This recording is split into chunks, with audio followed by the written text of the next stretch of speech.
तो इस डिस्कवरी ने क्वांटम फिजिक्स का फाउंडेशन रखा। ये सब फिनोमेना क्लासिकल फिजिक्स के लिमिटेशंस को हाईलाइट करते हैं और नई थ्योरीज की जरूरत को सामने लाते हैं, और वही क्वांटम फिजिक्स का बर्थ हुआ। क्वांटम फिजिक्स नेचर के कुछ फंडामेंटल प्रिंसिपल्स को डिफाइन करता है जो क्लासिकल आइडियाज से बिल्कुल अलग है। ये प्रिंसिपल हमारे यूनिवर्स को समझने का एक नया तरीका है। तो क्वांटम वर्ल्ड में एनर्जी और मैटर स्मूथ ट्रांजिशंस में नहीं बल्कि एक पैकेट्स में ऑपरेट करते हैं। मतलब एनर्जी कभी कॉन्टिन्यूस फ्लो में नहीं बनाती बल्कि स्पेसिफिक अमाउंट में ट्रांसफर होती है। तो नेचर में इसके एग्जांपल्स से समझते हैं। लाइट का सबसे छोटा यूनिट फोटोन है। ये एक्सप्लेन करता है कि लाइट फोटोसिंथेसिस में कैसे एफिशिएंटली यूज हो। तो नॉर्मल नियॉन साइंस में अलग अलग कलर्स एमिट होते हैं जो इलेक्ट्रॉन के डिस्क्रीट चंक की वजह से होते हैं। क्वांटम फिजिक्स कहता है कि पार्टिकल सिर्फ एक चीज नहीं होती, वो पार्टिकल्स और वेव दोनों की तरह बिहेव कर। ये ड्यूअल नेचर क्लासिकल फिजिक्स के लिए समझना बहुत ही ज्यादा कंफ्यूजिंग था। एग्जांपल के तौर पे अगर हम देखें तो लाइट जब लीव्स के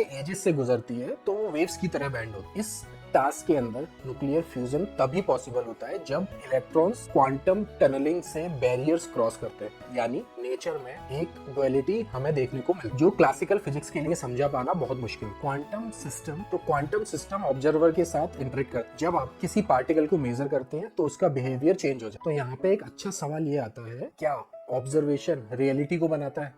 मतलब अगर आप पार्टिकल को ऑब्जर्व नहीं करते तो क्या वो पार्टिकल एग्जिस्ट करता है? क्वांटम फिजिक्स सिर्फ एक साइंटिफिक थ्योरी नहीं है बल्कि ये हमारी रियलिटी को समझने के तरीके को चेंज करता है और नए सवाल पूछने पे मजबूर करता है। क्लासिकल फिजिक्स कहती है कि चीजें बिना देखे भी एग्जिस्ट करती है, लेकिन क्वांटम फिजिक्स कहता है कि पार्टिकल्स सिर्फ तब रियल होता है जब उन्हें मेजर किया जाए। अगर आप ऑब्जर्व नहीं करते तो पार्टिकल की पोजीशन और मोमेंटम डिफाइन नहीं होता।